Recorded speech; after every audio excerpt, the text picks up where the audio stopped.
গাজা থেকে হামাসকে চিরতরে নির্মূল করার ঘোষণা দিয়ে যুদ্ধ শুরু করেন ইসরায়েলি প্রধানমন্ত্রী নেতানিয়াহু। তবে সর্বশক্তি নিয়ে গত 2 বছর ধরে লড়াই চালিয়ে যাওয়া ইসরায়েল এখনও সেই লক্ষ্য পূরণ করতে পারেনি। যুদ্ধবিরতির আলোচনাতেও সেই হামাসের সাথেই বসতে হচ্ছে নেতানিয়াহুর দলকে।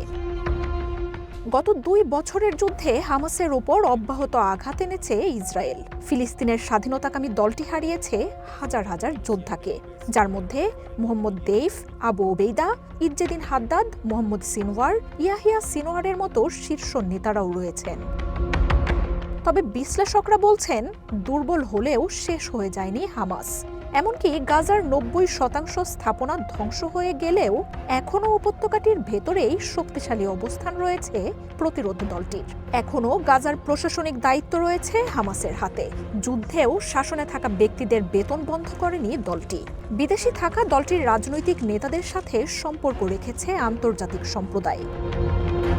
বিশ্লেষকরা বলছেন, 2 বছরের যুদ্ধে বিশ্বের অন্যতম আধুনিক ইসরায়েলি বাহিনীর হামাসকে পরাস্ত করার ব্যর্থতাই সবচেয়ে উল্লেখযোগ্য।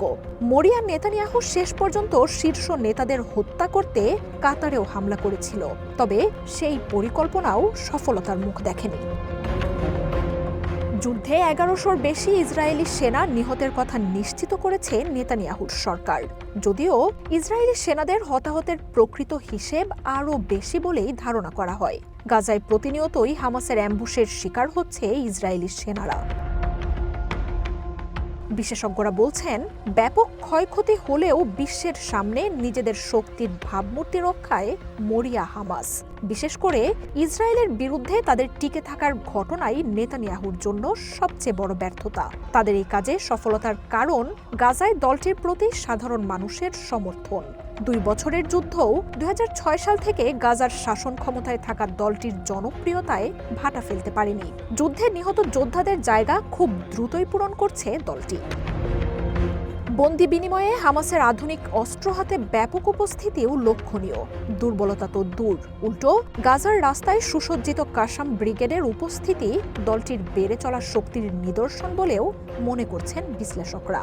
নেতানিয়াহু ও ট্রাম্প হামাসকে বিলুপ্ত করার ঘোষণা দিয়ে আবার যুদ্ধ বন্ধে আলোচনায় বসছে তাদের সাথেই।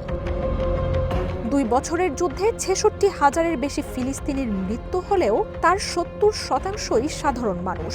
নিহতদের মধ্যে হামাসের সদস্য 15 থেকে 20,000 বলে ধারণা করা হয়। দলটির 30,000-এর মতো সদস্য এখনও সক্রিয় যোদ্ধা। গাজা জুড়ে হামাসের ছড়িয়ে থাকা টানেল নেটওয়ার্কের কতটা ধ্বংস হয়েছে তাও নিশ্চিত নয় ইসরায়েল। এমনকি রকেট, আর্টিলারির বিস্ময়কর ব্যবহারে ইসরায়েলকে চমকে দিচ্ছে দলটি। মার্জিয়া উপমা, ওয়ান ইন্টারন্যাশনাল ডেস্ক।